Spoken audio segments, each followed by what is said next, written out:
Catena Áurea, comentario de los padres de la Iglesia al Evangelio según San Juan. Capítulo 1. Lectura bíblica. Evangelio según San Juan, 1, 6, 8. Fue un hombre enviado de Dios, que tenía por nombre Juan. Este vino en testimonio, para dar testimonio de la luz, para que creyesen todos por él. No era él la luz, sino para que diese testimonio de la luz. VV 6, 8. San Agustín, In Ioannem, Tract. 2. Esparsim. Todo lo que se ha dicho hasta ahora, se refiere a la divinidad de Jesucristo, quien vino a nosotros bajo la forma humana.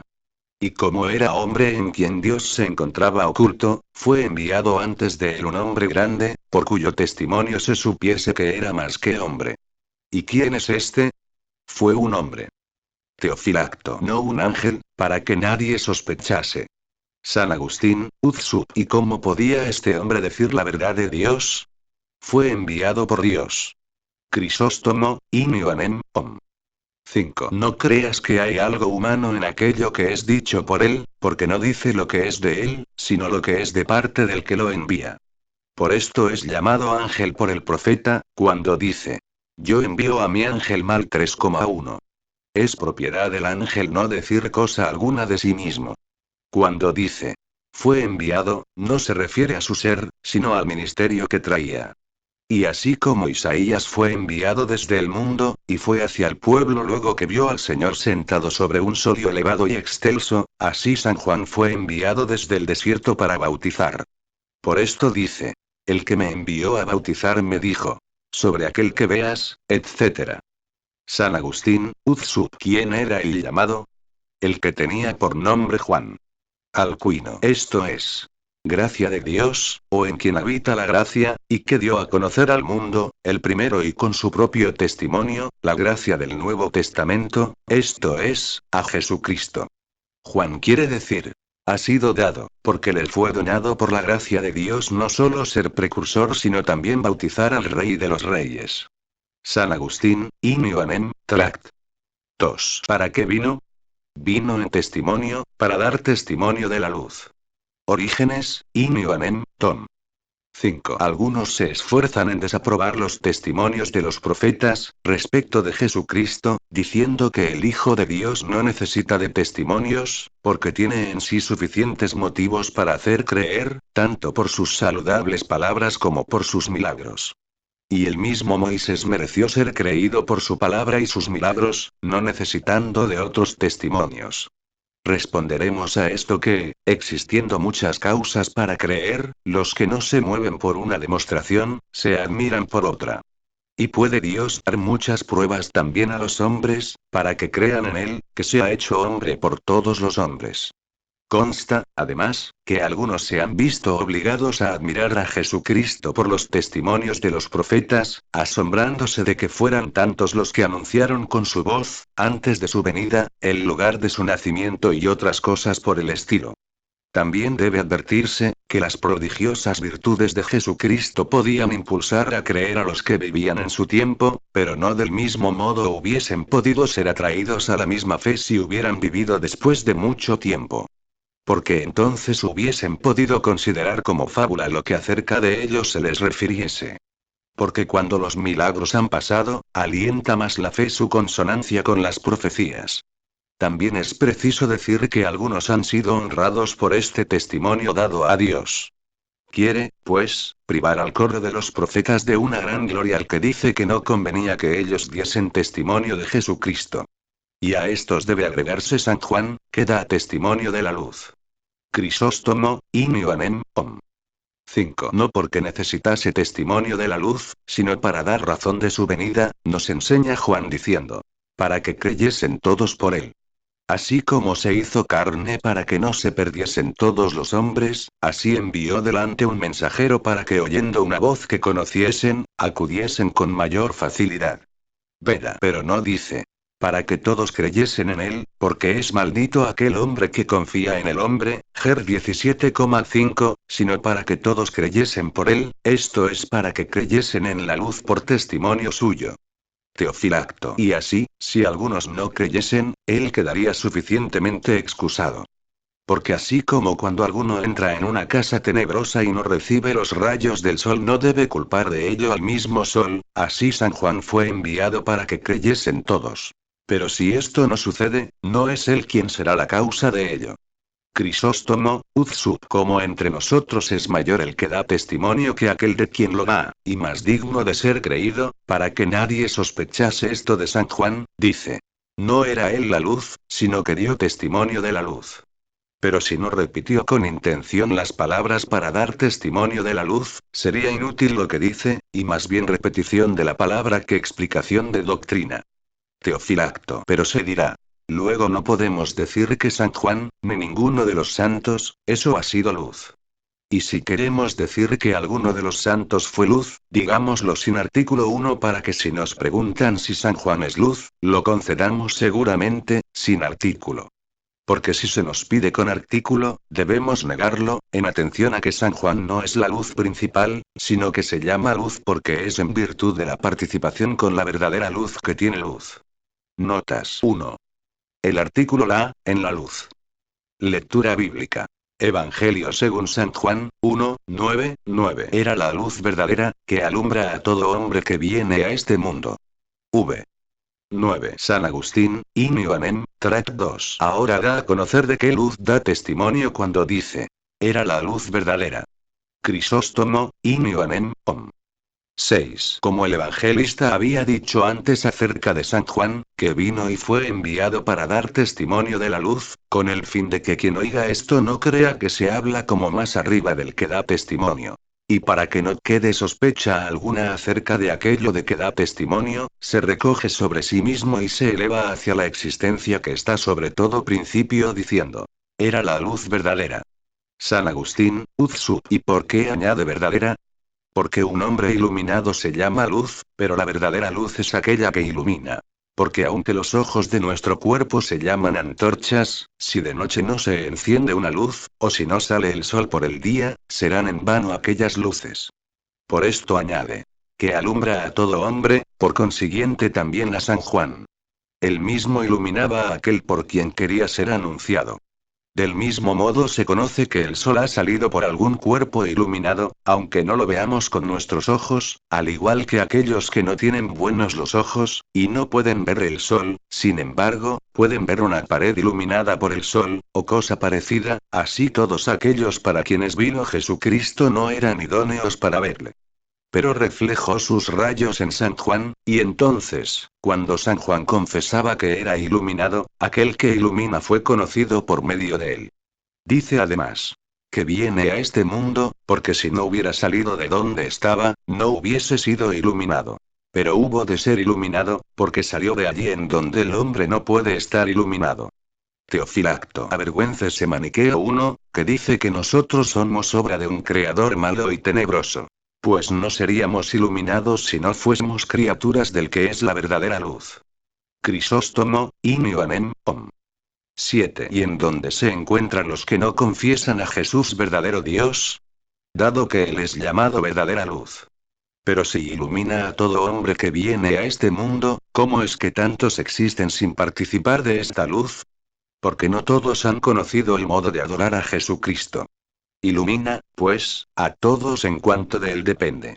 Pero si algunos, cerrando los ojos de su inteligencia, no quisieron recibir los rayos de su luz, no puede decirse que ellos viven en tinieblas por la naturaleza de la luz, sino por su propia malicia, queriendo privarse a sí mismos del don de la gracia. La gracia se difunde sobre todos y los que no quieren disfrutar de esta gracia deben imputarse a sí mismos su propia ceguera. San Agustín, en Chir. Capitán 103. Y cuando dice, ilumina a todo hombre, debemos entender que no es que alguno de entre los hombres no sea iluminado, sino que ninguno es iluminado sino por él. Veda, ya sea por su talento especial, ya por la sabiduría divina. Porque así como ninguno se debe a sí mismo la existencia, así también ninguno puede ser sabio por sí mismo. Orígenes, Om. 2 Indif. Locke. No debemos entender que ilumina al hombre que viene al mundo por las causas ocultas de la generación, sino de aquellos que vienen al mundo invisible, espiritualmente, por regeneración de la gracia, que se concede en el bautismo. Por lo tanto, ilumina aquella verdadera luz a los que vienen al mundo de las virtudes y no a los que caen en el mundo de los vicios. Teofilacto. O de otro modo, la inteligencia que se nos ha concedido para que nos guíe, y que se llama la razón natural, es lo que llamamos luz recibida de Dios. Pero algunos la han oscurecido por usar mal de ella. Notas 1. Los maniqueos afirmaban la coexistencia de dos principios, uno para el bien y otro para el mal, actuantes en el universo, oponiéndose entre sí hasta una resolución que es la vuelta al estado primero de todo. Lectura bíblica. Evangelio según San Juan, 1, 10, 10. En el mundo estaba y el mundo por él fue hecho, y no le conoció el mundo. V. 10. San Agustín, In Ioannem, Tract 2. La luz que ilumina a todo hombre que viene a este mundo, vino aquí por la carne. Porque si hubiera venido solo por la divinidad, no hubiese podido ser vista por los necios, por los ciegos ni por los malvados, de quienes se ha dicho antes. Las tinieblas no la comprendieron, por esa razón dice. En el mundo estaba. Orígenes, Om. 2 Indif. Locke. Porque la voz del que habla, cuando cesa de hablar, concluye y se desvanece. Así, si el Padre Celestial deja de hablar, su verbo, su efecto, esto es, todo lo creado en el verbo, no subsiste ya. San Agustín, Uzsu. Y no creas que estaba en el mundo como están la tierra, los rebaños y los hombres. O como están el cielo, el sol, la luna y las estrellas. Sino como el artífice que dirige lo que ha hecho. Por cuya razón prosigue. Y el mundo por él fue hecho. No lo hizo como hace un artífice, que lo que fabrica es extrínseco a quien lo fabrica. Mas Dios fabrica en el mundo. Confundiéndose con él uno se encuentra fabricando en todas partes y no está ausente de nada. La presencia de su majestad, hace lo que hace y gobierna lo que ha hecho. Así estaba en el mundo como aquel por quien el mundo fue hecho. Crisóstomo, Uzsu. Y además, como estaba en el mundo pero no era contemporáneo del mundo, añadió. Y el mundo fue hecho por él. Y de aquí nos conduce de nuevo a la eterna existencia del unigénito, porque aquel de quien se diga que todo es obra suya, aun cuando careciese de sentido, se vería obligado a confesar que antes de la obra ha existido el autor. Teofilacto. Esto ahoga también la rabia de Marción II, que decía que era malo el creador de todas las cosas, y de Arrio III, que decía que el Hijo de Dios era criatura. San Agustín, Uzsup. ¿Qué quiere decir, pues, que el mundo fue hecho por él mismo? El cielo, la tierra, el mar y cuanto en ellos se contiene, se llama mundo. Además, en otro sentido, se llama mundo a los amantes del mundo, acerca de lo cual prosigue. Y el mundo no le conoció. Como ni los cielos, ni los ángeles, ni los astros, conocieron a su Creador, a quien confiesan los demonios. Todas las cosas dan testimonio de él. Pero ¿quiénes no lo han conocido? Los que amando al mundo se llaman mundo. Amando, pues, al mundo, habitamos con el corazón en el mundo. Porque los que no aman al mundo viven en él por la carne, pero con el corazón habitan en el cielo, como dice el apóstol. Nosotros somos ciudadanos del cielo. FLP 3, 20. Por tanto, amando al mundo merecieron llamarse mundanos del lugar donde habitan. Como sucede cuando decimos, aquella casa es mala o buena. No vituperamos ni alabamos sus paredes, sino a los que la habitan, así llamamos mundo a los que habitan en él amándole. Crisóstomo, In Ioannem, Om. 7. Los que eran amigos de Dios le conocieron antes de su presencia corporal, o sea de su venida al mundo. Por eso Jesucristo dice. Abraham, vuestro padre, saltó de gozo pensando en si vería mi día. JN 8, 56. Cuando, pues, nos interpelan los gentiles diciendo, ¿cómo es que en los últimos días vino a concedernos la salvación habiéndonos descuidado por tanto tiempo?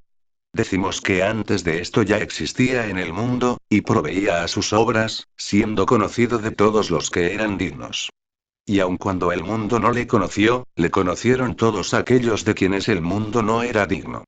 Y diciendo, y no le conoció el mundo expresa brevemente la causa de su ignorancia. Porque llama mundo a los hombres que se aficionan solo a él y que saben lo que es del mundo. Y nada perturba tanto la inteligencia como el deleitarse en el afecto de las cosas presentes. Notas 1. Entiéndase. Sosteniendo en el ser cada cosa del mundo. 2. Marción parte de la afirmación de que el AT habla de un Dios distinto del aquel del NT, testimoniado por Jesucristo, que es solo una manifestación visible de Dios, pero que no ha asumido la naturaleza humana. El primero es desconocido, justiciero, iracundo, vengativo, autor de todo mal. El segundo es bueno. Por ello Marción rechaza el AT y parte de los libros del NT. 3. Arrió y sus seguidores sostenían que el Hijo es la primera y suprema criatura de Dios, creado directamente por Padre para crear por el todo el universo. El Padre le participa sus prerrogativas divinas como don por su fidelidad. Lectura bíblica. Evangelio según San Juan, 1, 11, 13. A lo suyo vino, y los suyos no le recibieron. Mas a cuantos le recibieron, les dio poder de ser hechos hijos de Dios, aquellos que crean en su nombre. Los cuales son nacidos no de sangre, ni de voluntad de carne, ni de voluntad de varón, mas de Dios. VV 11, 13. Crisóstomo, Inioanem, Om. 8. Dice que el mundo no le conoció, hablando de tiempos anteriores. Pero en cuanto a lo demás, lo refirió al tiempo de su predicación, y por esto dice: a lo suyo vino. San Agustín, Inioanem, Tract 1. Esto es porque todas las cosas habían sido hechas por él. Teofilacto. Se entiende por lo suyo al mundo o a Judea, que había elegido por su heredad. Crisóstomo, Inioanem, Om. 9. Luego vino a lo suyo, no porque tuviera necesidad de ello, sino por colmar a los suyos de beneficios. Pero ¿de dónde viene el que todo lo llena y en todas partes se encuentra? Todas las cosas las ha hecho por su misericordia. Aun cuando estaba en el mundo, no se creía que estaba porque no se le conocía. Por esto se dignó tomar nuestra carne.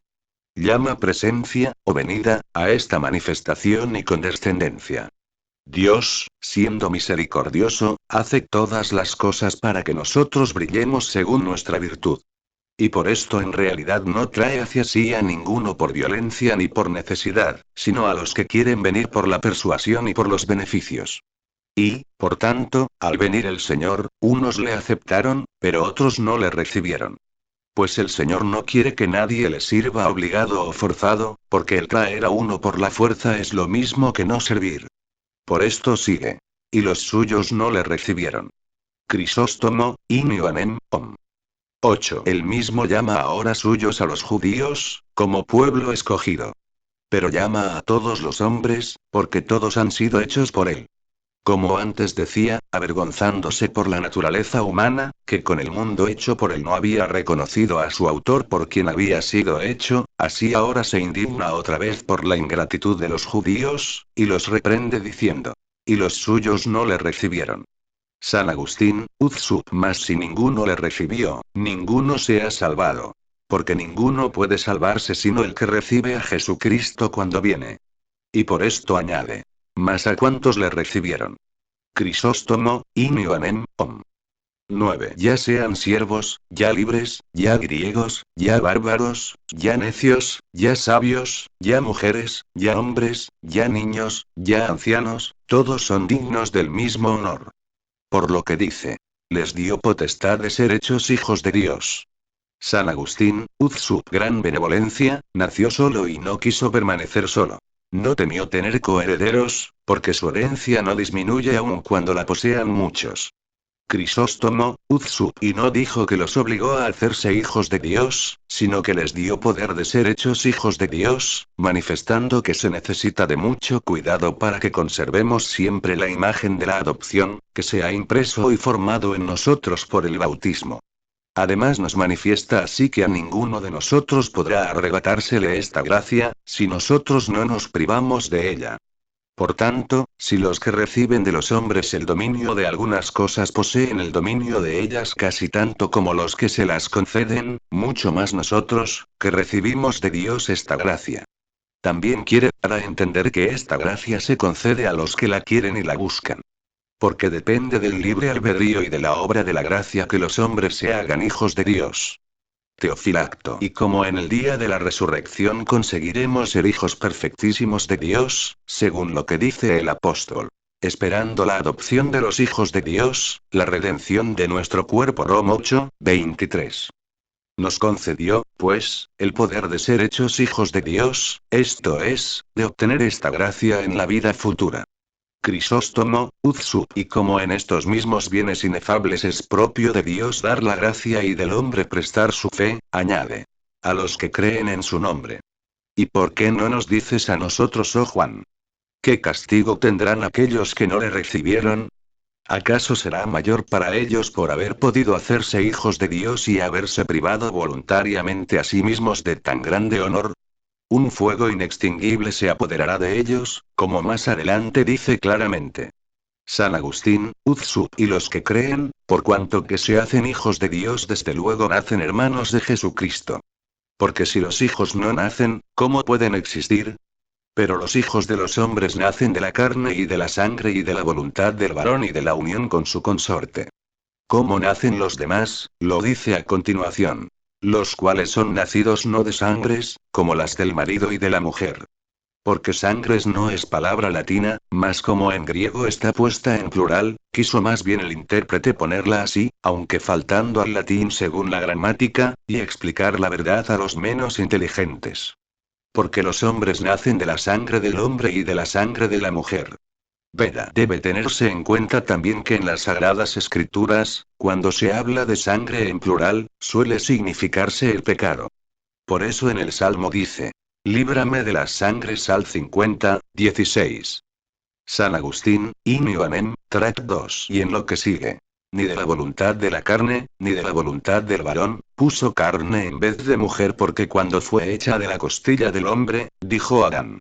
Esto ahora es hueso de mis huesos y carne de mi carne. Gen 2, 23. Se dice carne en lugar de mujer, como cuando se dice espíritu en vez de marido, porque este es quien debe mandar y aquella obedecer. ¿Cuánto peor está aquella casa donde la mujer lleva el dominio sobre el hombre? Los hijos, pues, ni por voluntad de la carne ni de la voluntad del varón han nacido, sino por voluntad de Dios. Veda. La generación carnal de todos procede de la unión de los consortes, pero la espiritual se concede en virtud de la gracia del Espíritu Santo. Crisóstomo, Uzsu. Todo esto lo refiere el evangelista, para que, conociendo la utilidad y la humildad del primer parto, que sucede según la sangre y la voluntad de la carne, y la elevación del segundo, que consiste en la gracia y la nobleza, formemos una idea grande y digna de la gracia que nos ha dado el que nos engendró y para que demostremos siempre un gran celo. Lectura bíblica. Evangelio según San Juan, 1, 14, 14. Y el Verbo fue hecho carne, y habitó entre nosotros. Y vimos la gloria de él. Gloria como de unigénito del Padre, lleno de gracia y de verdad. V. 14. San Agustín, Inioanem, Tract 2. Habiendo dicho. Han nacido de Dios, para que no nos admirásemos ni nos asombrásemos ante gracias tan extraordinarias, y para que no nos pareciese imposible que los hombres podían nacer de Dios, queriendo darnos seguridad de ello dice. Y el Verbo fue hecho carne. ¿Por qué te admiras de que los hombres nazcan de Dios?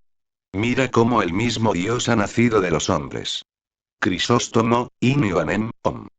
10. Y habiendo dicho que han nacido de Dios los que le reciben, expuso la causa de este honor, a saber, que el Verbo se había hecho carne. El verdadero Hijo de Dios se ha hecho Hijo del hombre, para poder hacer a los hijos de los hombres hijos de Dios.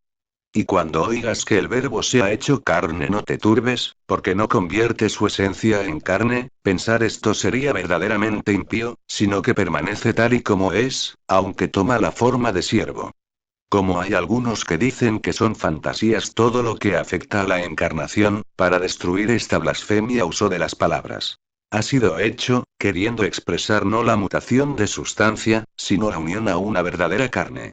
Y si dicen que Dios es omnipotente, ¿cómo puede transformarse en carne? Contestaremos diciendo que no es posible la transformación de aquella naturaleza inmutable. San Agustín, de Trin.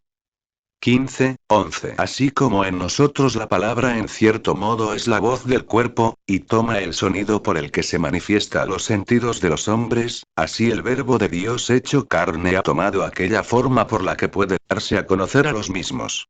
Y así como nuestro Verbo se convierte en voz, aun cuando no se transforma en voz uno, así el Verbo de Dios se ha hecho carne. Pero lejos de nosotros la idea de que se ha transformado en carne, porque la ha tomado no siendo absorbido por ella. Y, así nuestra palabra se convierte en voz, y la de Dios se ha convertido en carne. De lo ocurrido en el concilio de Efeso. Además, la palabra que pronunciamos y de que hacemos uso en varias conversaciones, o en los diálogos, es incorpórea, independiente de la vista y del tacto. Pero cuando nuestra palabra se reviste con letras u otros elementos, se hace visible, y se comprende con la vista y se observa con el tacto. Así el Verbo de Dios, por naturaleza invisible, se hizo visible, y siendo por naturaleza incorpóreo, se hace tangible. Alcuino. Lo que se dice aquí. El Verbo se ha hecho carne, no debe entenderse sino como si dijese. Dios se ha hecho hombre, esto es, ha tomado cuerpo y alma. Porque así como cada uno de nosotros es un hombre que consta de cuerpo y de alma, así Jesucristo, desde el tiempo de su encarnación, aparece como un solo hombre, por la divinidad, por la carne y por el alma. Y además, la divinidad del Verbo se ha dignado tomar la naturaleza de un hombre escogido, con quien se ha constituido una sola persona, que es la de Jesucristo, sin transformar en ningún sentido la esencia del hombre en la esencia divina, sino tomando la naturaleza humana, de que antes carecía. Además, consta seguramente respecto de aquella persona que tuvo desde la eternidad, que el Hijo de Dios tomó la naturaleza humana pero no la persona. El hombre se transformó en Dios, no por el cambio de naturaleza, sino por la unidad de la divina persona. Por tanto, no son dos, sino un solo Cristo, Dios hombre. El Verbo está unido con la carne de un modo tan inefable, que bien podemos decir que el Verbo se hizo carne.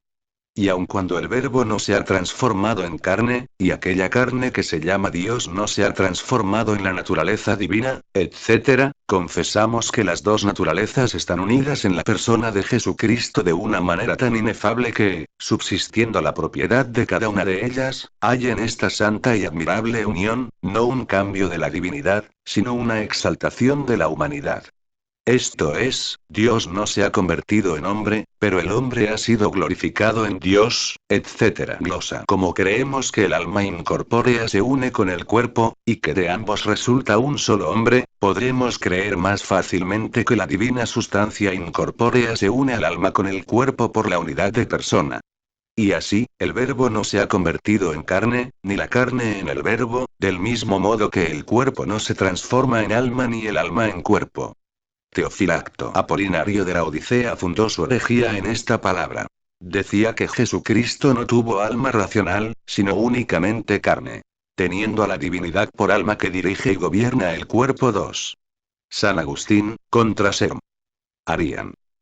Capitán 9. Si decían esto porque veían escrito que el Verbo se hizo carne, y allí no se habla del alma, deben comprender que la carne representa al hombre y que por la parte se representa el todo en sentido figurado.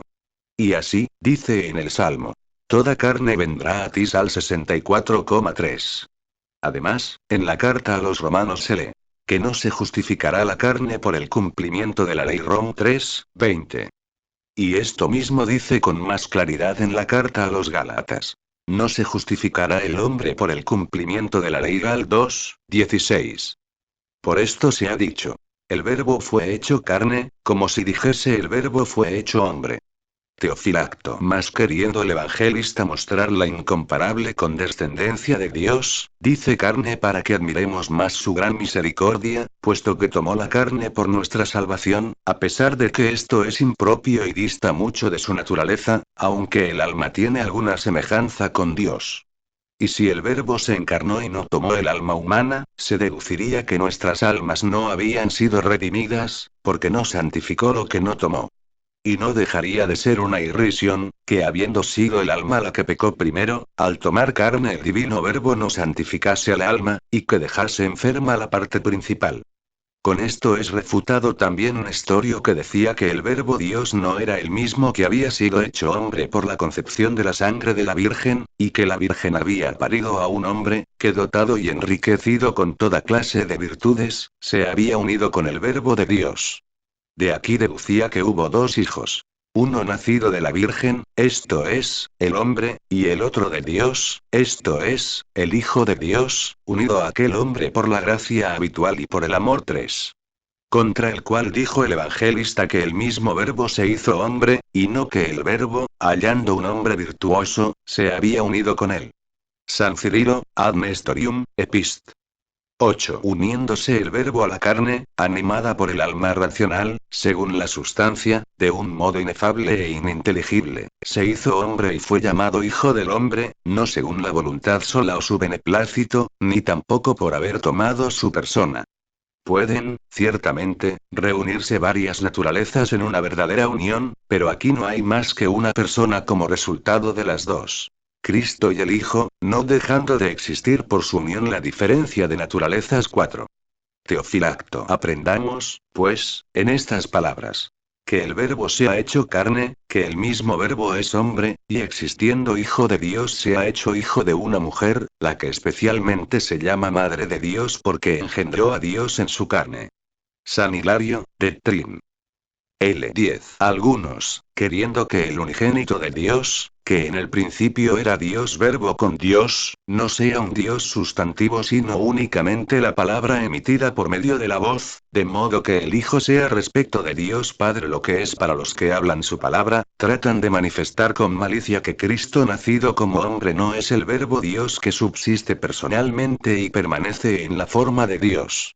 Y ya que a este hombre le dio vida el principio de la generación humana más que el misterio de su concepción espiritual, el Verbo Dios no tuvo una existencia propia al hacerse hombre por el parto de la Virgen, sino que en Jesús estuvo el Verbo de Dios como en los profetas el espíritu de profecía. Y suelen acusarnos diciendo que creemos en el nacimiento de Jesucristo, pero no el que haya nacido un hombre que tenga cuerpo y alma como nosotros, siendo así que nosotros predicamos que el Verbo se ha hecho carne y que ha nacido hombre a nuestra semejanza. De tal manera que, siendo verdadero Hijo de Dios, nació verdadero Hijo del hombre. Así como tomó el cuerpo de la Santísima Virgen, el alma la tomó de sí mismo, la cual es sabido que no puede proceder del hombre en el orden de la generación. Pero siendo uno mismo el Hijo del Hombre y el Hijo de Dios, ¿no sería harto ridículo el decir que además del Hijo de Dios, que es el Verbo hecho carne, haya nacido otro no sé quién como profeta, animado por el Verbo de Dios, siendo así que nuestro Señor Jesucristo es Hijo de Dios e Hijo del Hombre? Crisóstomo, Utsub, para que por aquello que se ha dicho, que el Verbo se ha hecho carne, no se sospeche inconvenientemente que ha habido una conversión, o mutación, de aquella naturaleza incorruptible, añade. Y habitó entre nosotros. Lo que habita no es lo mismo que la habitación, sino una cosa diferente.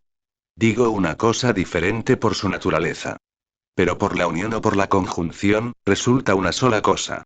Dios Verbo carne, no porque se haya verificado una mezcla, ni porque haya habido destrucción de sustancias.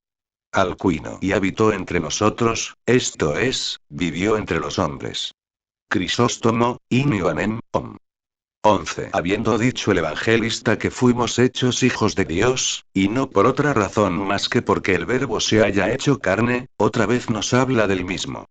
Cita luego una nueva gracia. Y vimos la gloria de él, al cual no hubiésemos podido verlo sino por la unión suya con nuestra humanidad. Si la vista de Moisés no pudo resistir el ver la gloria de Dios, sino que necesitó de un velo, ¿cómo podríamos nosotros tolerar la visión de la divinidad desnuda, existiendo como inaccesible aún para las virtudes más elevadas, siendo, como somos, polvo y barro de la tierra? San Agustín, Inioanem, Tract 2. Y como el Verbo se ha hecho carne y ha habitado entre nosotros, ha hecho por medio de su nacimiento una especie de colirio, para que purificados los ojos de nuestra alma podamos ver su majestad por medio de su humanidad. Por esto se dice. Y vimos la gloria de él. Ninguno puede ver su gloria si no se purifica con la humildad de la carne. Había caído sobre los ojos del hombre polvo que procedía de la tierra, enfermo el hombre de los ojos, se le envía tierra a ellos para que sane. La carne le había cegado, y la carne le cura. El alma se había hecho carnal, entregándose a los afectos carnales. De aquí que el ojo del alma quedó ciego. El médico hizo el colirio para curarle y así vino a destruir las enfermedades de la carne por medio de la carne. Por lo tanto el Verbo se ha hecho carne para que podamos decir. Y vimos la gloria de él. Crisóstomo, Utsub añade, pues. Gloria como de unigénito del Padre, porque muchos de los profetas habían sido glorificados, como Moisés, Elías, Eliseo y otros, que demostraron sus milagros. Y aun los ángeles, apareciéndose a los hombres y manifestando aquella luz brillante, propia de su naturaleza. Y aun el querubín y el serafín fueron vistos por el profeta con todo el esplendor de su gloria. El evangelista, elevándonos sobre todas esas cosas, levanta nuestra inteligencia sobre toda otra naturaleza y sobre la claridad de nuestros consiervos hasta la cima de los bienes, como diciendo: la gloria que hemos visto no es como la del profeta o la de otro hombre, ni como la del ángel, ni la del arcángel, o la de alguna otra de las virtudes superiores, sino como la del mismo dominador, del mismo rey, del mismo natural Hijo unigénito. San Gregorio, Moralium, 28, 4. En la Sagrada Escritura se toman alguna vez las partículas como, cuasi, no por la semejanza sino por la verdad. Por esto dice aquí: como de unigénito del Padre. Crisóstomo, uz sub, como si dijese: hemos visto su gloria tal y como convenía y conviene que sea la gloria del unigénito Hijo natural de Dios. Es costumbre de muchos, cuando ven a un rey ataviado con espléndido ornato y cuando no pueden, al querer explicarlo a otros, reproducir en su mente tanta magnificencia, terminar diciendo: ¿qué más puede decirse? Iba como debe ir un rey. Pues esto mismo dice San Juan. Hemos visto su gloria, gloria como de unigénito del Padre. Los ángeles, apareciendo como siervos y teniendo a su Señor, hacían todas las cosas. Pero Jesús aparece como Señor, aunque en forma humilde. Y las criaturas le conocieron como a su Señor. La estrella guiando a los magos, los ángeles llamando a los pastores y el niño saltando en el vientre de su madre. Además el Padre da testimonio de él desde los cielos, y el Paráclito descendiendo sobre su cabeza. También la naturaleza toda gritó diciendo que había venido el Rey de los cielos, porque los demonios huían, todas las enfermedades eran curadas, los muertos abandonaban sus sepulcros, las almas pasaban del extremo de la malicia a la cumbre más alta de virtud. ¿Y quién explicará dignamente la filosofía de sus preceptos, la virtud de las leyes celestiales y el buen orden de su trato angelical? Orígenes, Om. 2 Indif. Lo que se dice respecto de Jesucristo a continuación, lleno de gracia y de verdad, se debe entender en dos sentidos. Porque puede referirse a la humanidad y a la divinidad del Verbo encarnado. De tal modo, que la plenitud de la gracia se refiere a la humanidad, en virtud de que Jesucristo es cabeza de la Iglesia y el primogénito de toda criatura. Porque el ejemplo mayor y principal de la gracia, por la cual, sin otros méritos precedentes, el hombre se hace Dios, se demuestra primeramente en él mismo. Puede también entenderse esta plenitud de gracia por el Espíritu Santo, cuya operación de 7 formas o dones enriqueció la humanidad de Jesucristo. La plenitud de la verdad se refiere a la divinidad. Orígenes, Inioanem, Tom.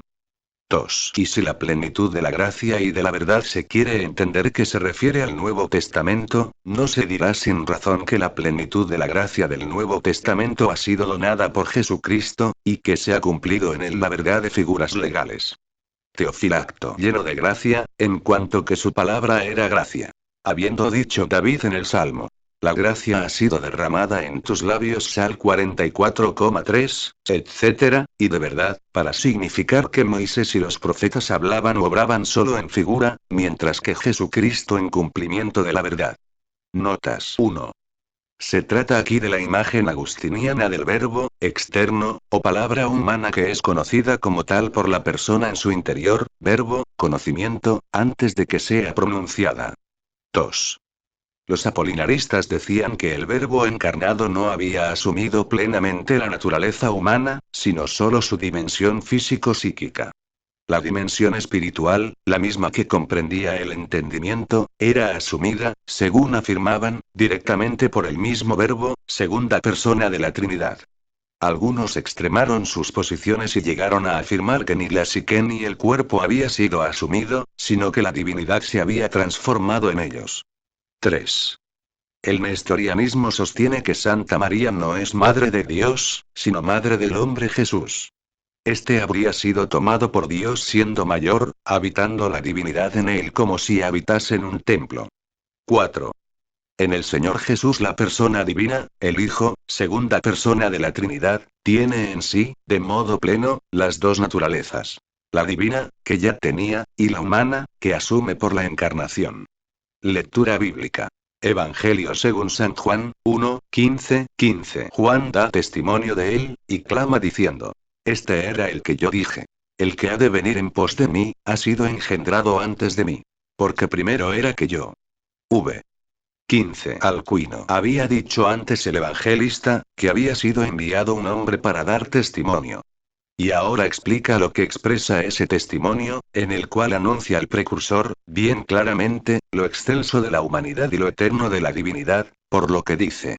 Juan da testimonio de él. Crisóstomo, Inioanem, Om. 13. O bien adujo esto como diciendo: No creáis que nosotros, que estuvimos con él mucho tiempo y que hemos comido a su mesa, decimos esto por agradecimiento. Porque San Juan, que no le había visto antes ni había habitado con él, daba testimonio de él.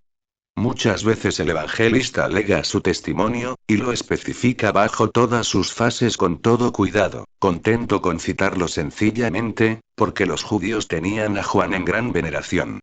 Los otros evangelistas refirieron los testimonios de los antiguos profetas, diciendo: Esto ha sucedido para que se cumpla lo que dijo el profeta Mt 1, 22.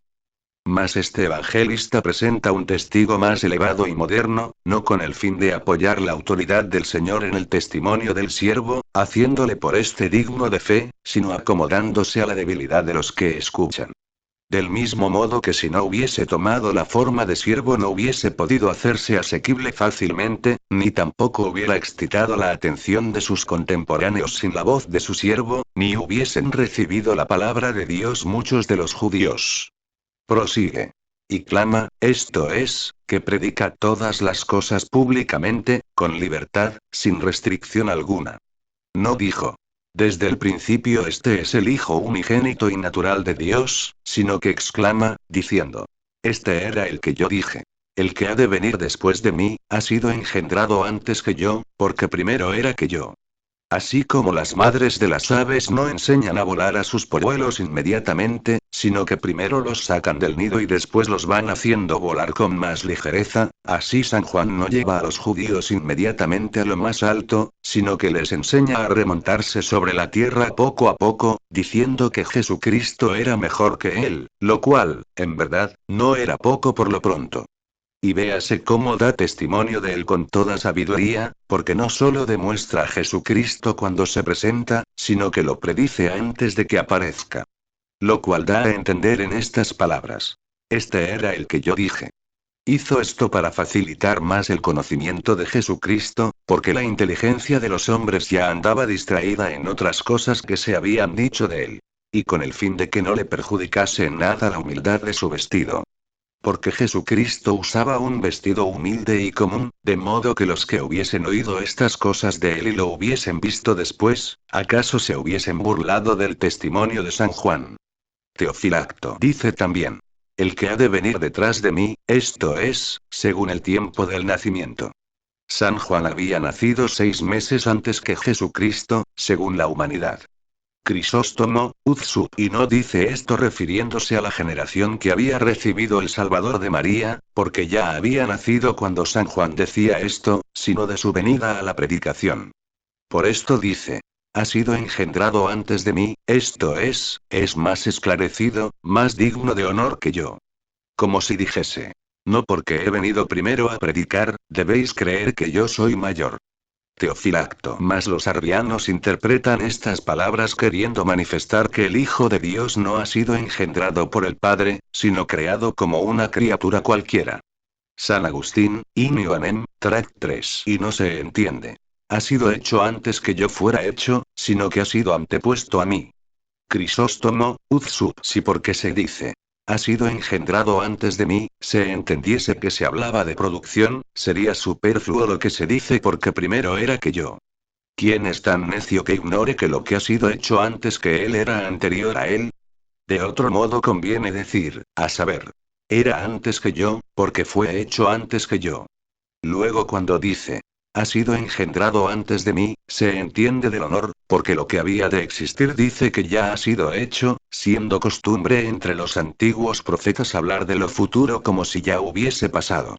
Lectura bíblica. Evangelio según San Juan, 1, 16, 17. Y de su plenitud recibimos nosotros todo, y gracia por gracia. Porque la ley fue dada por Moisés, mas la gracia y la verdad fue hecha por Jesucristo. VV 16, 17. Orígenes. Estas palabras no se profirieron refiriéndose a la persona del Bautista que da testimonio de Cristo. Y se engañan muchos creyendo que desde aquí hasta donde dice, él mismo lo contó, se habla de San Juan Apóstol. Pero sería violentar el texto y falta de hilación lógica el que, súbitamente y fuera de razón, se interrumpiesen las palabras del Bautista por las del discípulo. Y bien claro se ve por el contexto para todo aquel que sepa percibir el enlace de las ideas. Por esto, pues, había dicho, ha sido engendrado antes que yo, porque era primero que yo. De esto deduzco o entiendo que Él es anterior a mí mismo, porque lo mismo yo que los profetas hemos recibido de su plenitud una gracia después de otra gracia, dado que también aquellos llegaron, después de las figuras y por obra del Espíritu, a la adquisición de la verdad. De aquí también que, en virtud de la misma plenitud, hayamos comprendido que si bien la ley ha sido dada por medio de Moisés, la gracia y la verdad ha sido, no ya dada, sino producida por Jesucristo. El Padre, ciertamente, da la ley sirviéndose de Moisés, y obra la gracia y la verdad por Jesucristo. Pero si Jesús dice, yo soy la verdad JN 14,6, ¿cómo por Jesús se ha de obrar la verdad? Hay que entender en esto que de ninguna manera ha sido obrada por Jesucristo ni por algún otro ser, aquella verdad sustancial y primaria a la cual se ajustan, por vía de imagen, todas las otras verdades secundarias en razón de verdad, sino que la verdad obrada por Jesucristo es aquella que resplandecía en San Pablo y en los apóstoles. Crisóstomo, in Ioannem, Om. 13. San Juan Evangelista confirma el testimonio del Bautista con su propio testimonio, diciendo, y de la plenitud de él todos hemos recibido, etc. En tal caso, no son palabras del precursor sino del discípulo, que significarían. También nosotros 12 y la muchedumbre toda de los fieles, los que ahora existen y habrán de existir, participamos de la plenitud de su gracia. San Agustín, in Ioannem, Tract. 3. Esparsim. ¿Pero qué habéis recibido? Una gracia por otra gracia. Y yo no sé qué quiere darnos a entender cuando nos dice que hemos participado de la plenitud de su gracia en primer término, y después que hemos recibido una gracia por otra gracia. ¿Qué gracia hemos recibido primero? La fe. Y se llama gracia porque se da gratis. El pecador recibió esta primera gracia para que se le perdonasen todos sus pecados. Y después recibió una gracia por otra gracia. Esto es por esta gracia, según la cual vivimos de la fe, habremos de recibir otra, esto es la vida eterna. La vida como el premio de la fe, porque la misma fe es gracia. Y la vida eterna es eterna. Por lo tanto es la gracia que se concede en virtud de aquella gracia. Esta no existía en el Antiguo Testamento, porque la ley amenazaba y no ofrecía ayuda. Mandaba, y no curaba. Señalaba la enfermedad, pero no la quitaba, sino que preparaba para presentarse al médico que había de venir con la gracia y la verdad. Por esto sigue. Porque la ley fue dada por Moisés. Mas la gracia y la verdad fue hecha por Jesucristo. La muerte de nuestro Señor mató la muerte temporal y eterna. Ella es la gracia que ha sido prometida y no manifestada en la ley. Crisóstomo, in Ioannem, Om. 13. Esparsim. Hemos recibido una gracia por otra. Esto es, una nueva a cambio de otra vieja. Así como hay una justicia y otra justicia, una adopción y otra adopción, una circuncisión y otra circuncisión. Así hay una gracia y otra gracia. La primera es como la figura, la segunda es como la realidad. Dio a conocer todo esto para demostrar que los judíos se salvaban por la gracia, pero que todos nosotros también somos salvados con la gracia. Fue, por lo tanto, un acto de caridad y de gracia recibir la ley. Por lo que cuando dijo, gracia por gracia, manifestó la magnitud relativa de los beneficios concedidos, añadiendo, porque la ley fue dada por Moisés, más la gracia, etc. Y más adelante, comparándose el Bautista con Jesucristo, dice, ha sido engendrado antes que yo. Mas el evangelista compara también a Jesucristo con aquel que a la sazón era para los judíos objeto de mayor admiración aún que el mismo Bautista, esto es, con Moisés. Y véase su prudencia. No hace comparación de las personas, sino de las cosas, oponiendo la gracia y la verdad a la ley. Y a esto añade: ha sido dada lo cual supone oficios de servidor. Mas a este ha sido hecha lo cual es propio de un rey, que todo lo hace con propia facultad. Decimos que con gracia, porque con potestad perdonaba todos los pecados. Con verdad porque confirmaba los dones de su benignidad, ostentándose esta gracia, ora por el don de su bautismo, ya por la adopción que de nosotros hace el Espíritu, ya, finalmente, por otra multitud de cosas. Conoceremos mejor la verdad si conocemos las figuras de la ley antigua. Todas aquellas cosas que habían de cumplirse en el Nuevo Testamento las cumplió Jesucristo con su venida, por lo cual la figura ha sido dada por Moisés y la verdad ha sido hecha por Jesucristo. San Agustín, de Trin. 13:19. Debemos comparar la gracia con la ciencia y la verdad con la sabiduría. En las cosas temporales se encuentra aquella suma gracia, porque en Cristo el hombre se unió con Dios en unidad de persona. Y en las cosas eternas, la suma verdad se atribuye rectamente al Verbo de Dios. Lectura bíblica. Evangelio según San Juan, 1:18. A Dios nadie le vio jamás. El Hijo unigénito que existe en el seno del Padre, él mismo lo contó. V. 18. Orígenes, Inioanem, Tom. 6. Verdaderamente no tiene razón alguna Heracleón 1 para asegurar que estas palabras pertenecen no a Juan Bautista sino al discípulo 2. Porque si el aserto de su plenitud todos hemos recibido se refiere al Bautista, ¿cómo no deducir que el que participó de la gracia de Cristo, y recibió una gracia después de otra primera, y confesó que la ley había sido dada por Moisés al mismo tiempo que la gracia y la verdad eran obras de Jesucristo, fuera el mismo que se anonadara ante el hecho de que nadie ha visto a Dios jamás, y de que fuera necesario que esto lo contase el mismo que residía en el seno del Padre, y lo interpretase claramente, no solo a Juan sino a todos aquellos que han gustado un alto grado de perfección? Y esto no lo dice ahora por primera vez, porque nos enseña que él existía antes de Abraham, y que Abraham había deseado vehementemente el contemplar su gloria. Crisóstomo, Inioanem, Om. 14. Puede también entenderse aquí que el evangelista, para encomiar la gran superioridad de los dones de Cristo en relación con los dispensados por medio de Moisés, quiere patentizar la razón de tal diferencia valiéndose de otras consideraciones. Porque siendo Moisés un mero siervo, no podía desempeñar otro cargo que el de simple ministro en menores cosas.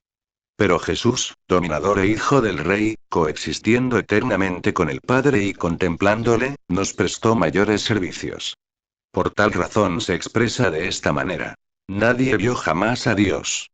San Agustín, Ad Paulina Epístola 110, Capitán 4. ¿Por qué dice Jacob?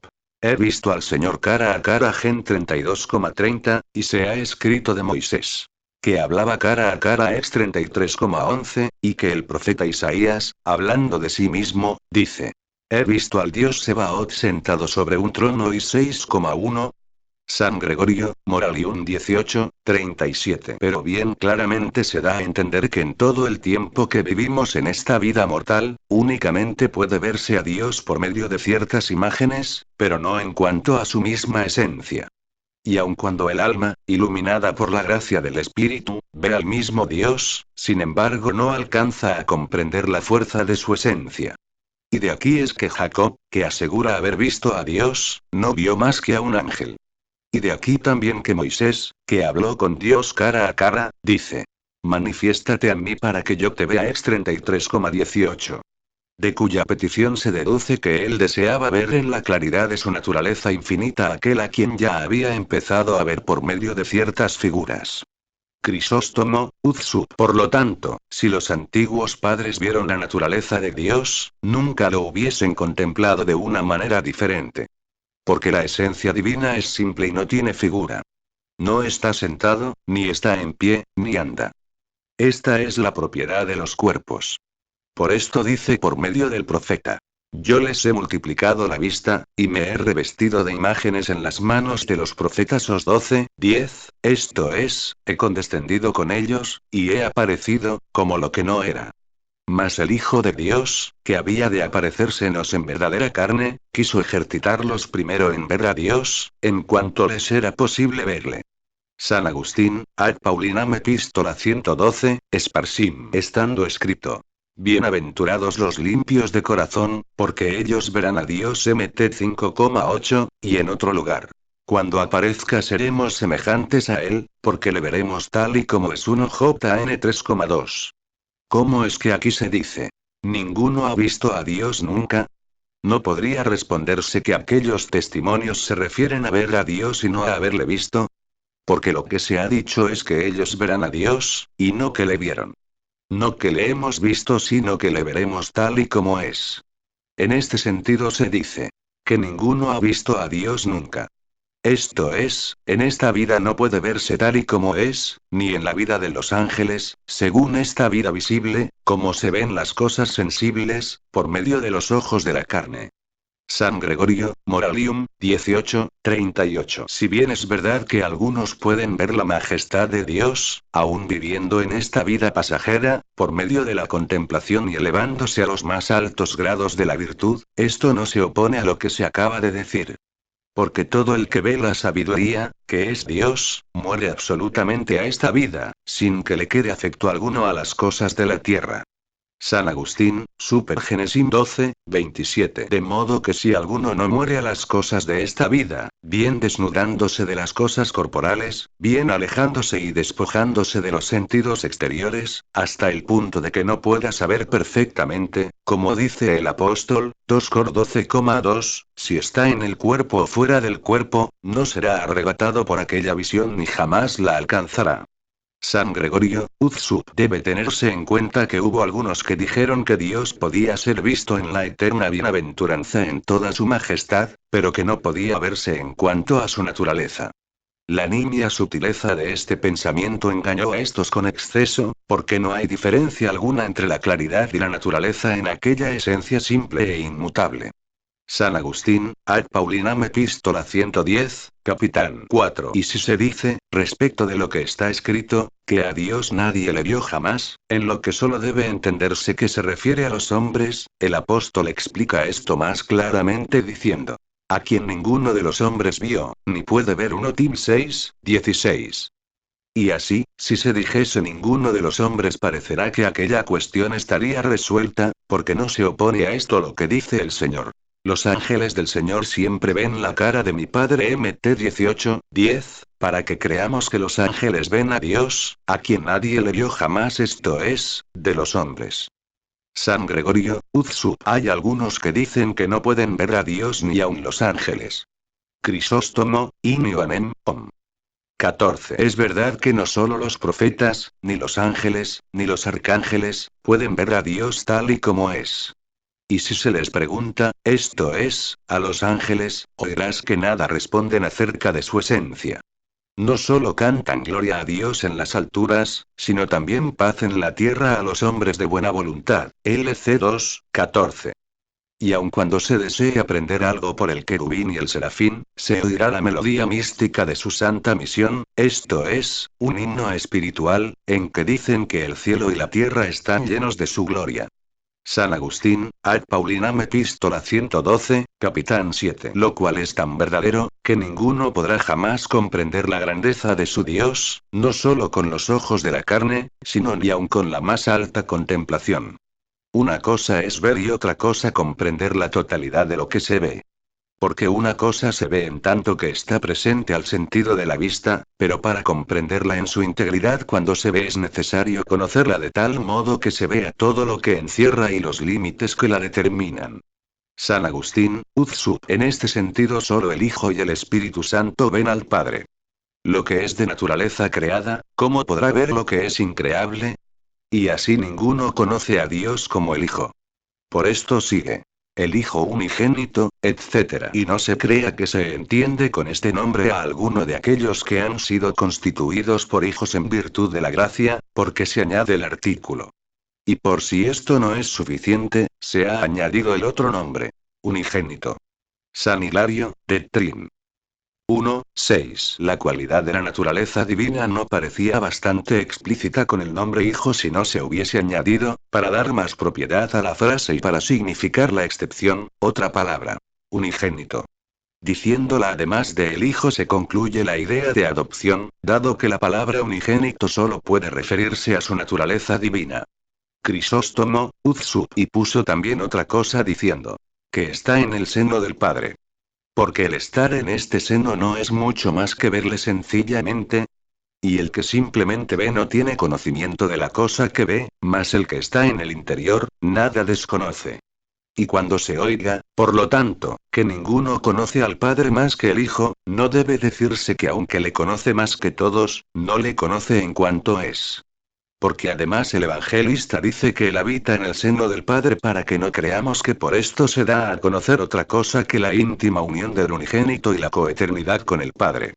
San Agustín, In Ioannem, Tract 3. En el seno del Padre, esto es, en el secreto del Padre, porque el Padre no tiene seno como nosotros lo tenemos en los vestidos, ni debe pensarse que se sienta como nosotros nos sentamos.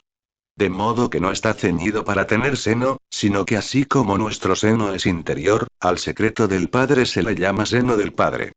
Y el que conoce al Padre en su secreto es el que contó lo que vio.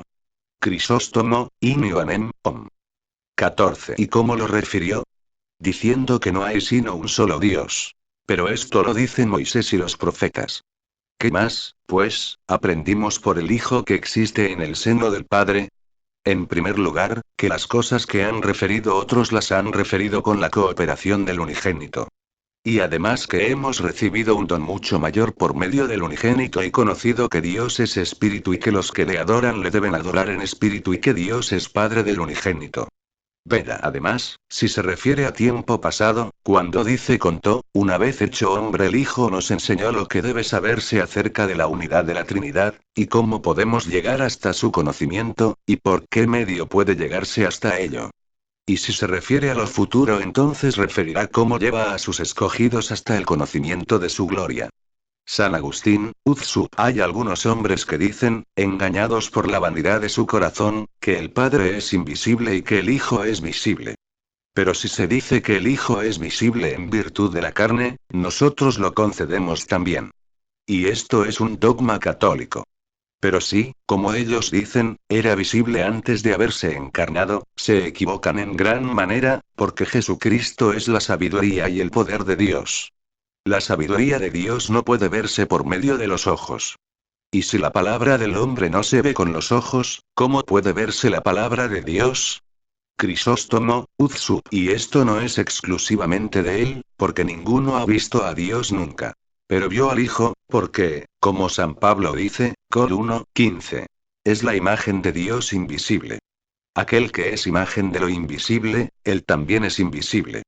Notas 1. Heracleón perteneció a la secta gnóstica de los valentinianos y compuso un comentario al Evangelio según San Juan. 2. El apóstol San Juan, autor de un Evangelio. Lectura bíblica. Evangelio según San Juan, 1:19-23. Y este es el testimonio de Juan, cuando los judíos enviaron a él de Jerusalén sacerdotes y levitas a preguntarle: ¿Tú quién eres? Y confesó y no negó. Y confesó: que yo no soy Cristo. Y le preguntaron: ¿Pues qué cosa? ¿Eres tú Elías? Y dijo: no soy. ¿Eres tú el profeta? Y respondió: no. Y le dijeron: pues ¿quién eres, para que podamos dar respuesta a los que nos han enviado? ¿Qué dices de ti mismo? Él dijo: yo soy la voz del que clama en el desierto. Enderezad el camino del Señor, como dijo Isaías profeta. VV 19:23. Orígenes, Uzsup. Según se lee, este testimonio lo dio San Juan Bautista refiriéndose a Jesucristo, empezando por aquellas palabras: este es el que yo dije, el que ha de venir en pos de mí. Y concluye con aquella: él mismo lo ha declarado. Teofilacto. Después de haber dicho el evangelista que San Juan hablaba de Jesucristo, diciendo: ha sido engendrado antes de mí, ahora añade que San Juan en este testimonio volvía a referirse a Jesucristo, diciendo: Y este es el testimonio de Juan, cuando los judíos enviaron a él de Jerusalén sacerdotes y levitas. Orígenes, Uzsub. Los judíos, en verdad, como parientes del Bautista por pertenecer a la familia sacerdotal, destinan sacerdotes y levitas para que vengan desde Jerusalén a preguntarle quién era San Juan. Esto es, enviaron a aquellos que se consideraban como diferentes de los demás, por la elección, y desde un lugar escogido de Jerusalén. Buscan, por lo tanto, a Juan, con tanto respeto, cuanto no leemos que en alguna época dispensasen los judíos al Salvador. Pero lo que los judíos hacían respecto de San Juan, éste lo hacía respecto de Jesucristo, preguntándole por medio de sus discípulos: ¿Eres tú el que ha de venir, o esperamos a otro? LC 7, 19. Crisóstomo, Inioanem, Om. 15. Creyeron a San Juan tan digno de ser creído que admitieron su contestación como verdadera, a pesar de ser él mismo quien daba testimonio de sí. Por esto se dice: a preguntarle, ¿tú quién eres? San Agustín, Inioanem, Tract 14. No hubieran enviado esta comisión si no se hubiesen extrañado de su ilimitado poder, en virtud del cual se atrevía a bautizar. Orígenes. Pero San Juan, según parece, observaba cierta indeterminación en la pregunta de los sacerdotes y de los levitas, porque sin duda creían que sería el mismo Cristo cuando bautizaba, aunque se abstenían de decirlo con claridad para no ser tenidos por temerarios.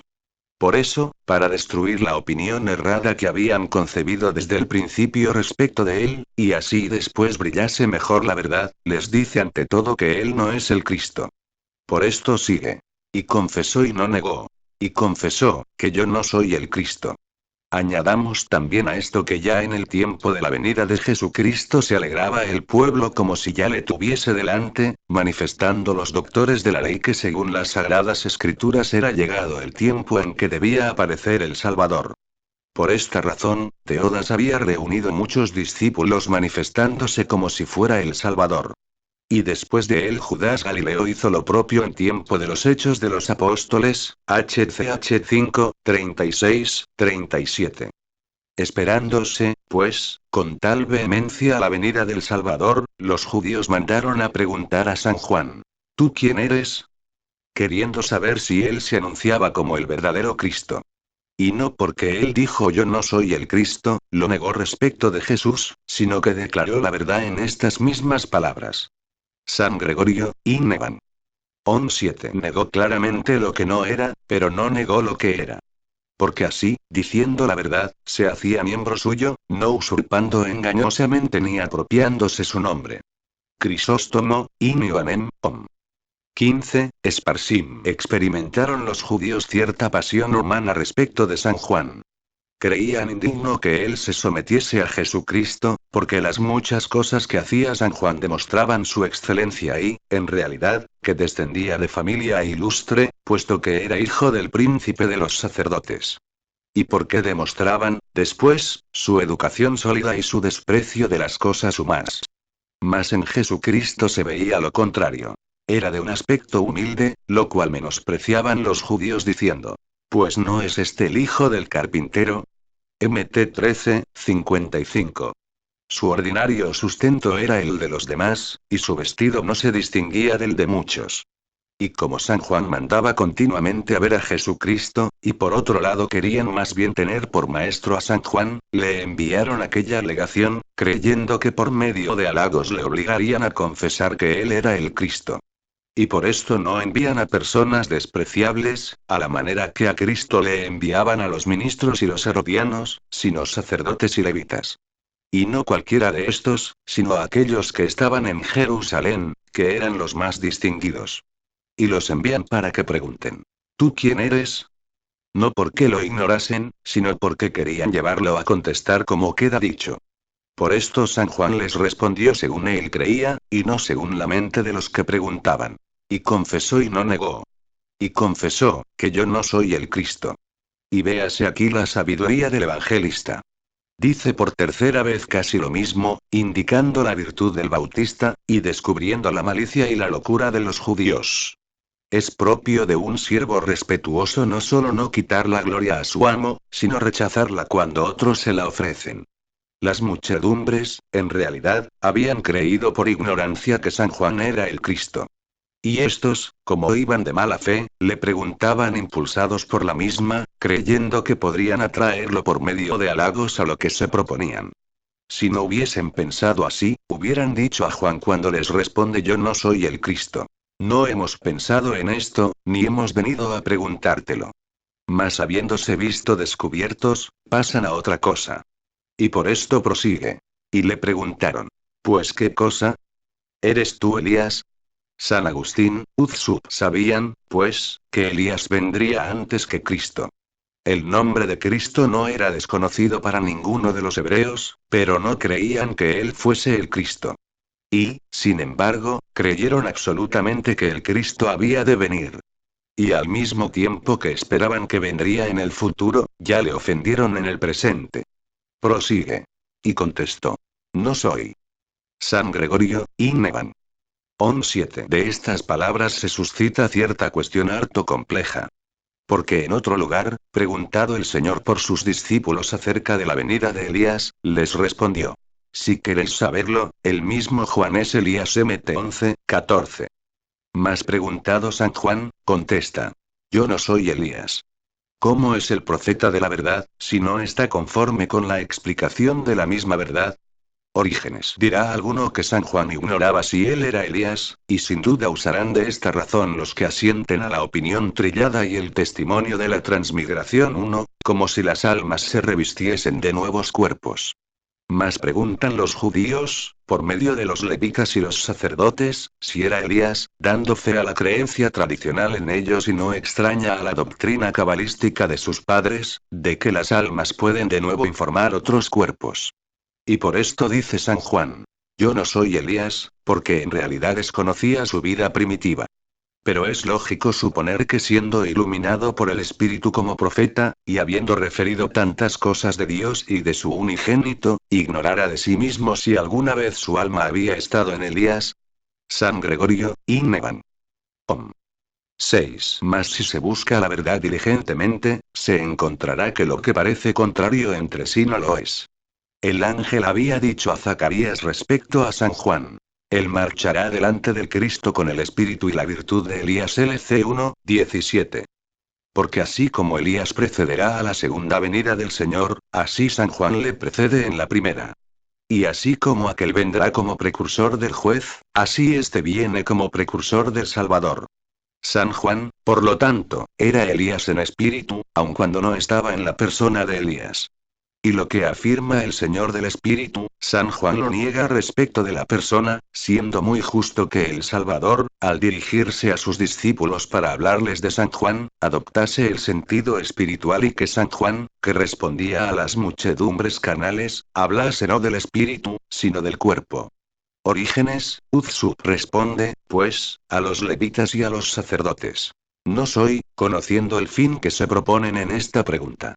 Pues la referida pregunta no tendía a averiguar si ambos estaban animados de un mismo espíritu, sino si Juan era el mismo Elías, que fue arrebatado y que ahora aparecía sin nuevo nacimiento, como los judíos esperaban. Mas alguno dirá, creyendo en la transmigración de los cuerpos, que es contrario a la razón admitir que el hijo de Zacarías, nacido en la ancianidad de tan gran sacerdote, contra lo que se podía esperar humanamente hablando, fuese desconocido por los sacerdotes y los levitas, ignorando su nacimiento, y más cuando, especialmente San Lucas, dijo que se había suscitado un temor grande entre los que habitaban en las cercanías, LC 1,65. ¿Pero acaso les parece que deben preguntar en sentido tropológico 2, porque esperaban que Elías vendría antes del fin y delante de Cristo? Como si preguntasen: ¿eres tú, acaso, el que anuncias que el Cristo habrá de venir al fin del mundo? Pero les responde con precaución: no soy. Pero no debe llamar la atención que así como respecto del Salvador había muchos que sabían que había nacido de María, y sin embargo algunos de ellos se engañaban, creyendo que él era Juan Bautista, Elías, o alguno de los profetas, así también respecto de San Juan. Aunque no se ocultaba a muchos que era hijo de San Zacarías, dudaban algunos si acaso sería Elías el que había aparecido en San Juan. Y como había habido muchos profetas en Israel, se esperaba uno de quien Moisés había vaticinado, especialmente por aquellas palabras. El Señor os levantará un profeta de entre vuestros hermanos, y le obedeceréis como a mí. DT 18:18. Le preguntan por tercera vez, no ya sencillamente si es un profeta, sino si es el profeta, esto es, con la singularidad que expresa el artículo griego. Por esto sigue. ¿Eres tú el profeta? El pueblo de Israel había comprendido en todos los profetas que ninguno de ellos era aquel de quien había vaticinado Moisés. El cual, como había sucedido a Moisés, estaría entre Dios y los hombres, y transmitiría a los discípulos el testamento recibido de Dios. Y atribuían ellos este nombre no a Jesucristo, sino que creían que sería distinto de Cristo. San Juan conoció que Cristo era el verdadero profeta, por esto añade. Y respondió no. San Agustín, In Ioannem, Tract 4. ¿Acaso porque San Juan era más que profeta, porque los profetas habían anunciado al Salvador desde lejos, pero San Juan demuestra que está presente? Prosigue. Y le dijeron. Pues ¿quién eres? Etcétera. Crisóstomo, In Ioannem, Om. 15. Véase aquí cómo insisten y preguntan con más fuerza. Mas este destruye con su mansedumbre todas las sospechas que no estaban inspiradas en la verdad, y restablece la opinión verdadera. Por esto sigue. Él dijo. Yo soy voz del que clama en el desierto. San Agustín, Uzsup. Isaías ya lo dijo y su profecía se realizó en San Juan. San Gregorio, Inneban. Om. 7. Ya sabéis que el Hijo unigénito se llama el Verbo del Padre y por nuestro mismo lenguaje sabemos que primero suena la voz para que después se pueda oír la palabra. Mas San Juan asegura que Él es la voz que precede a la palabra y que por su mediación el Verbo del Padre es oído por los hombres. Orígenes. Heracleón, sin consideración a San Juan y a los profetas, dice que, en efecto, el Verbo es el Salvador, y que la voz se oye por medio de San Juan, de donde la virtud profética consiste en un mero sonido. A él le debemos contestar que si la trompeta no deja oír su voz significativa, nadie se apercibirá a la batalla. Pero si la voz del profeta no es otra cosa que un mero sonido, ¿cómo el Salvador nos remite a ella, cuando dijo examinad las escrituras JN 5:39? Y dice San Juan que es él la voz. No que clama en el desierto, sino del que clama en el desierto, esto es de aquel que estaba y clamaba. Si alguno tiene sed que venga a mí y beba JN 7:37. Clamaba, pues, para que lo oyesen los que estaban distantes, y para que lo perciban los que tienen el oído torpe, y puedan comprender la importancia de lo que se les dice. Teofilacto. O bien porque anuncia la verdad de un modo terminante, en tanto que los que vivían bajo el influjo de la ley hablaban oscuramente. San Gregorio, Uzsup. San Juan clamaba en el desierto, porque anunciaba el consuelo del Redentor a Judea, que estaba como abandonada y desierta. Orígenes, Uzsup. El efecto de esta voz que clama en el desierto no debe ser otro que el alma, separada de Dios, vuelva otra vez al camino recto que conduce a Dios, no siguiendo la malicia de los pasos torcidos de la serpiente, sino elevándose por medio de la contemplación al conocimiento de la verdad, sin mezcla alguna de mentira, para que la vida de acción se ajuste a la norma de lo lícito después de una conveniente meditación. Por esto sigue. Enderezad el camino del Señor, como dijo Isaías el profeta. San Gregorio, Uzsup. El camino del Señor es enderezado hacia el corazón cuando se oye con humildad la palabra de la verdad. El camino del Señor es enderezado al corazón cuando se prepara la vida al cumplimiento de su ley. Notas 1. La reencarnación. 2. Sentido tropológico equivale a sentido moral, es decir, el mensaje del texto que ilumina la vida cristiana del que lo lee. Lectura bíblica. Evangelio según San Juan, 1, 24, 28. Y los que habían sido enviados eran de los fariseos. Y le preguntaron y le dijeron. Pues ¿por qué bautizas si tú no eres el Cristo, ni Elías, ni el profeta? Juan les respondió, y dijo. Yo bautizo en agua. Mas en medio de vosotros estuvo a quien vosotros no conocéis. Este es el que ha de venir en pos de mí, que ha sido engendrado antes de mí. Del cual yo no soy digno de desatar la correa del zapato. Esto aconteció en Betanía, de la otra parte del Jordán, en donde estaba Juan bautizando. VV.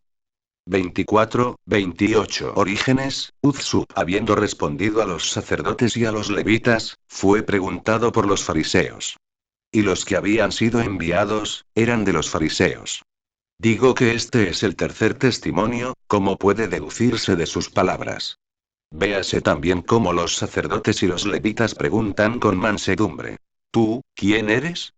No se arrogan nada digno de censura en aquella pregunta, sino que obran cual corresponde a verdaderos ministros de Dios.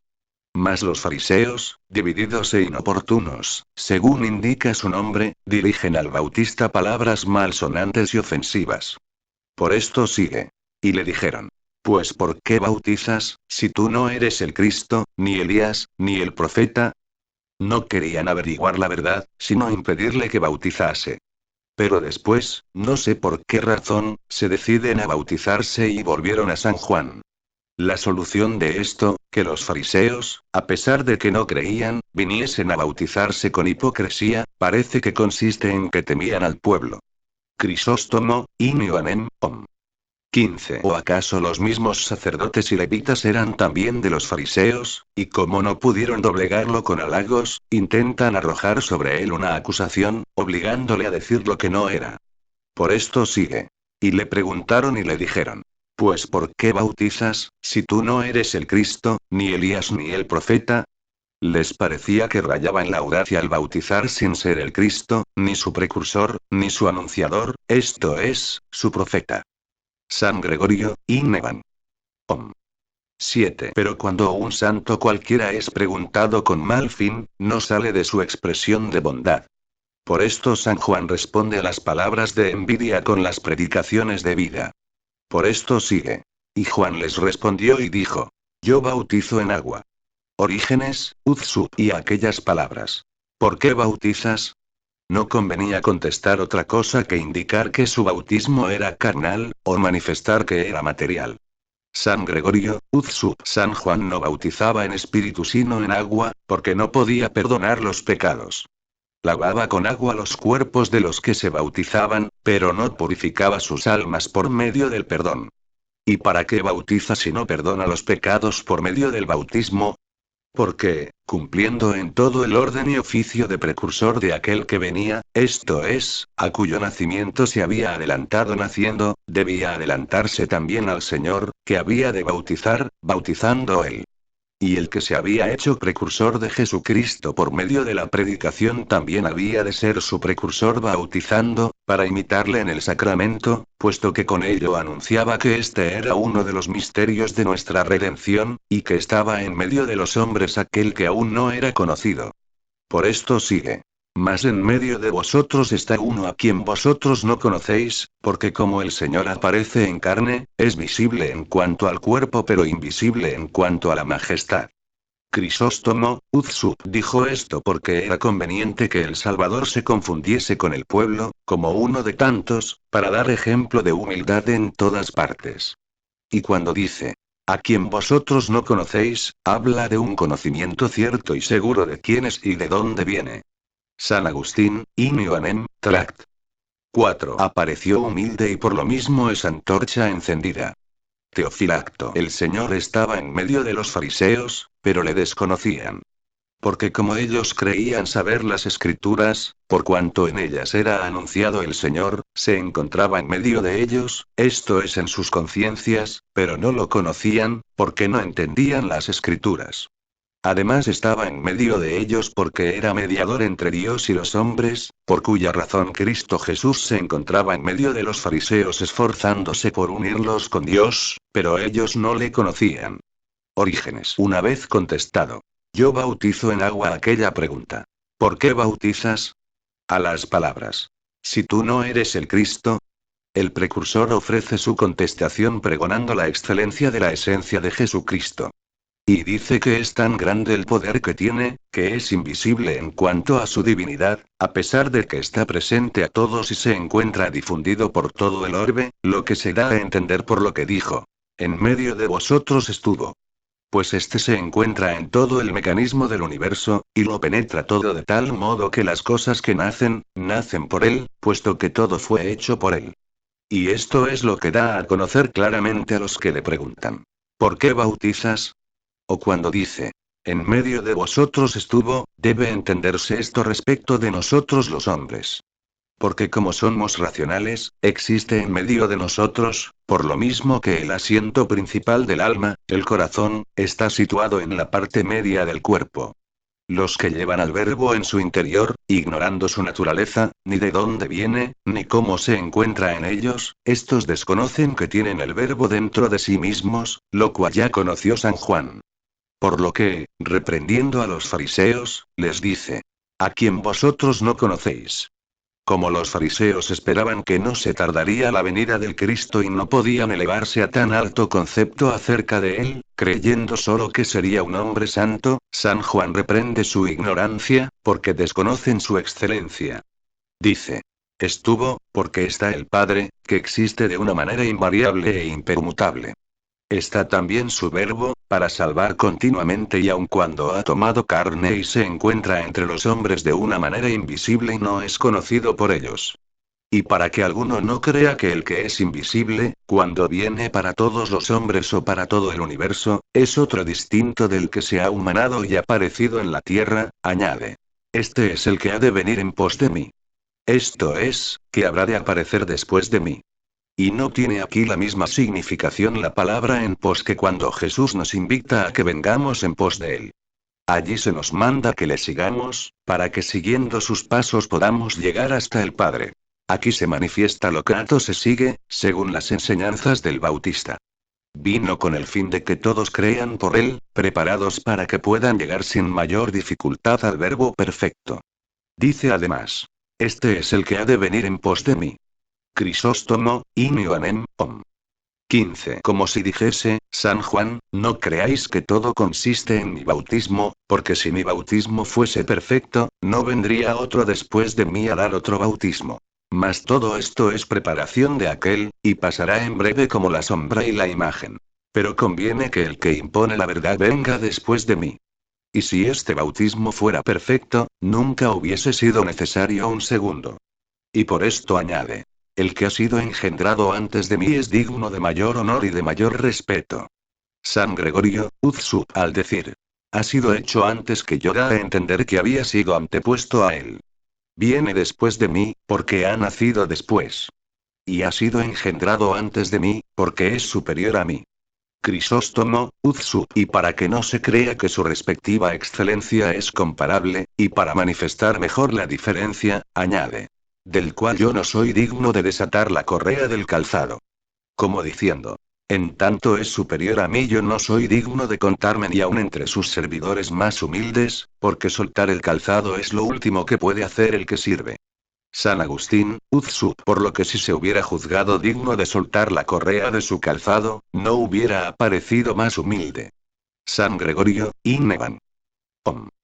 7. Fue costumbre entre los antiguos que si alguno no quería casarse con alguna de las que le correspondían, debía soltarle el calzado a aquel que le fuese destinado en razón de verdadero parentesco. Y al aparecer Jesucristo entre los hombres, ¿qué otra cosa es más que el esposo que se presenta a la Iglesia Santa? Por lo tanto, San Juan se considera como indigno de soltar la correa de su calzado, como diciendo terminantemente, no puedo descubrir los vestigios del Redentor, porque el nombre de esposo no me lo merezco, y por ello no lo usurpo. Lo cual también puede entenderse de otro modo.